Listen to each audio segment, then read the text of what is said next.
Hey there, tech enthusiasts. Welcome back to our channel, where we break down the latest tips and tricks to make your digital life easier. Today, we're tackling something super straightforward but incredibly useful: how to clear your browsing history on Microsoft Edge in 2025. Whether you're privacy conscious or just want to declutter your browser, this quick guide will have you sorted in no time. Let's dive right in. First off, why should you bother clearing your history? Well, it helps protect your personal data from prying eyes, frees up storage space, and can even make your browser run faster. With Microsoft's ongoing updates, Edge in 2025 is more user-friendly than ever, but the core process remains simple and efficient.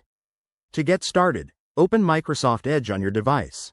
You'll see the familiar interface. Head over to the three-dot menu in the top right corner. Click on it, and from the drop-down, select Settings. This will take you to a streamlined menu where you can manage all your preferences. Next, navigate to the Privacy, Search, and Services section on the left-hand side. Here, you'll find options for managing your data. Scroll down or search for Clear Browsing Data.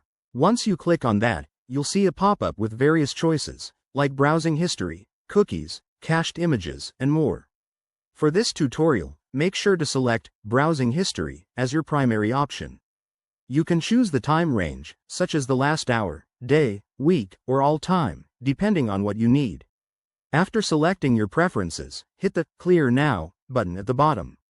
Edge will do its thing quickly, usually in a few seconds, and confirm that your data has been deleted.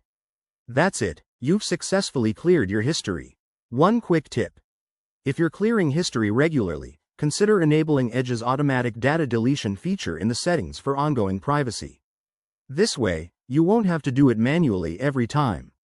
Remember, staying on top of your browser's data is key to a secure online experience. Thanks for watching. If this helped you out, hit that like button, subscribe for more 2025 tech guides, and drop a comment below if you have any questions. See you in the next video. Stay safe online.